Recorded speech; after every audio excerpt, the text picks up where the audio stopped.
What's up, my sacred friends? Thank you so much for tuning in for another video. If you're new here, welcome. My name is Maggie and I do all types of spiritual care, self-care, mommy care, skincare videos. So if that's something you may be interested in, I would love for you to consider subscribing so that you never miss another upload. So guys, you know I miss doing my spiritual care videos. I am back at it. I've been kind of going through my own thing here with my divorce, my separation, I should say, the kids, co-parenting, things like that. So I have honestly been falling off the wagon a little bit when it comes to my spiritual care.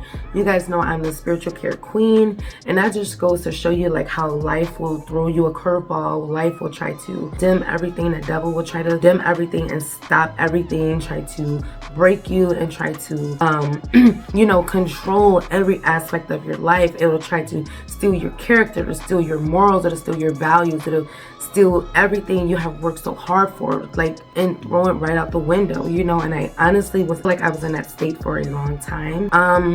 But guys, I feel so much better. I am in a totally new mindset. I have totally new people around me. My family's back in my life. I reconnected with so many more people. The kids are good. I'm co-parenting amicably. Like, I honestly don't have any complaints. Of course, life is still happening. Curveballs are still coming, right? But that's why I'm here.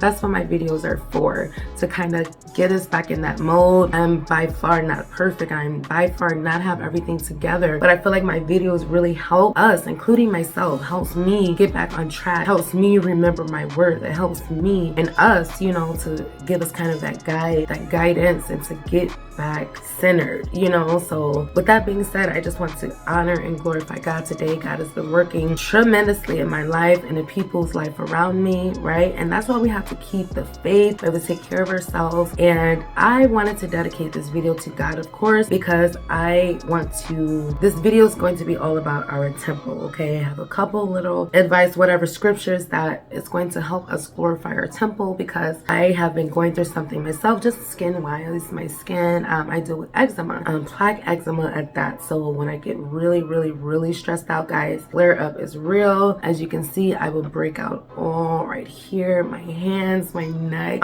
Thank God that's it so far. And then my armpits. Thank God for healing. Thank God for products. Thank God for tea tree oil. Okay. And I just wanted to kind of make this video because I've been noticing my body has been going through a lot more changes. I'm getting older. My birthday's coming up in June. Again, the stress levels, the separation, the moving, losing my job, everything kind of in one. My skin, my body. I had just put on the back burner, you know what I'm saying? So with all that rambling, I wanted to just bring this video just to kind of touch on what our temple is supposed to be, right? So you'll see what I mean in a minute. Let's go ahead with number one. So number one, our temple should be a living sacrifice. And what that means is we should be if you consider yourself a Christian, we should be getting up every day, being a living sacrifice to God, literally giving our all, literally relinquishing our day. I fall short of this a lot of times because, I don't know, maybe because I'm in the new house, I don't know, but my Bible studies haven't been as consistent. I haven't been getting up and getting right to my word like I used to. Like, you guys know I was on it, you know what I'm saying? I think with the move and everything, this new transition, I kind of been slacking a little bit, but I'm back on it now. Thank God I'm back at church frequently every week now, you know what I'm saying? So I'm good now. I'm just saying we are supposed to be that living sacrifice. There should be nothing more important than waking up and say, God, God, I want you to use me today, right? And I'll leave some scriptures here, to kind of fill in so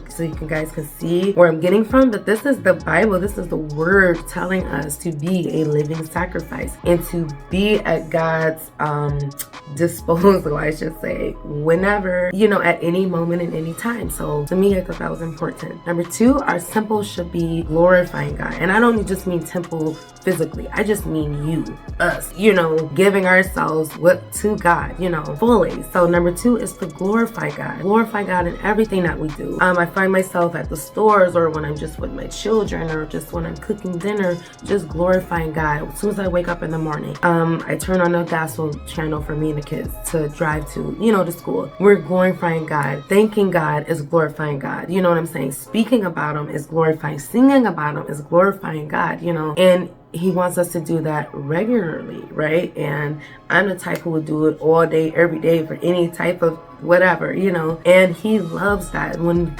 you love God, I feel like he loves you. You know how they say he doesn't love you any more or any less than he does already? I really feel like God appreciates and he feels love back. Like he already loves us again, you know, but we have to show that love back to him, right? We have to reciprocate. Like there's nothing worse than giving all your love to somebody, right? And they're not taking it, they're not accepting it, or let alone giving it back, you know. So let's think about it like that. Number 3, we should be kept under subjection, or kept in subjection, okay? So that just means being under the law, being under the control, staying under the control of God, right? We have commandments for a reason. We have things to follow and to hold ourselves accountable to.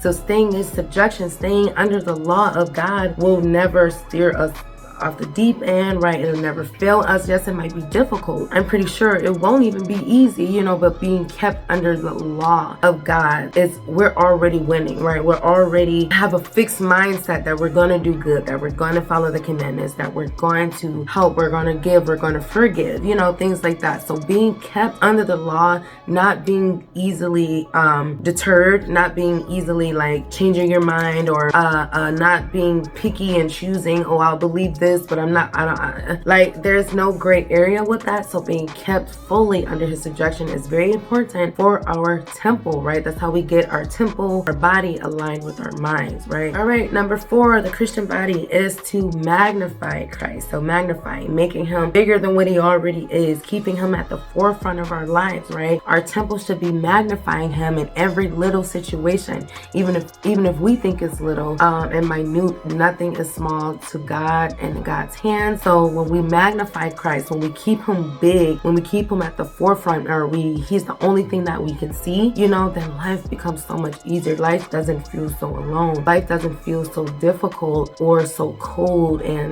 you know, bitter. When we have something in front of us that's so big, we have no other reason but to trust in and to go towards that. You know what I'm saying? So always magnifying Christ. Number 5, our temple should always stay fit. Like I said, I even fell off the bandwagon a little bit, but guys, I am so serious. I joined the gym.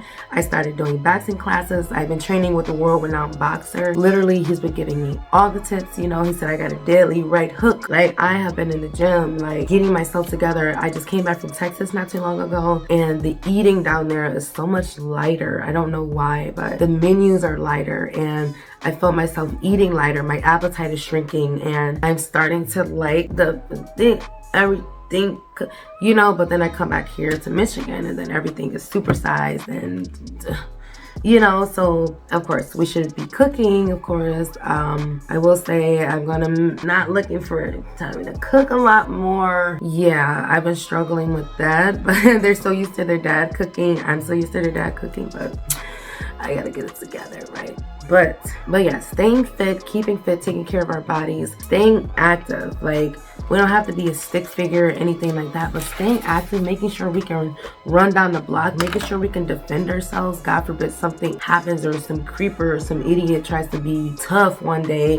You know, we need stamina, we need power, we need to be active to not only protect ourselves so that our bodies can have longevity. And I'm starting to notice that those long nights, like when I'm drinking or I'm out with my cousin, you know, and then or those nights when I'm at the gym and I eat right for that day, like it's a big difference in my body the next day, the next couple hours. So it's really proven, and it's a fact that we need to take care of our bodies and stay some way, somehow. We can dance, clean, move, walk around, walk our dogs. You know, we have to stay fit though. Number 6 is the needs to stay busy. Again, notice myself during this transition when I finally moved, and I finally got to just like for a little bit. Oh, I took for like a whole week, you know.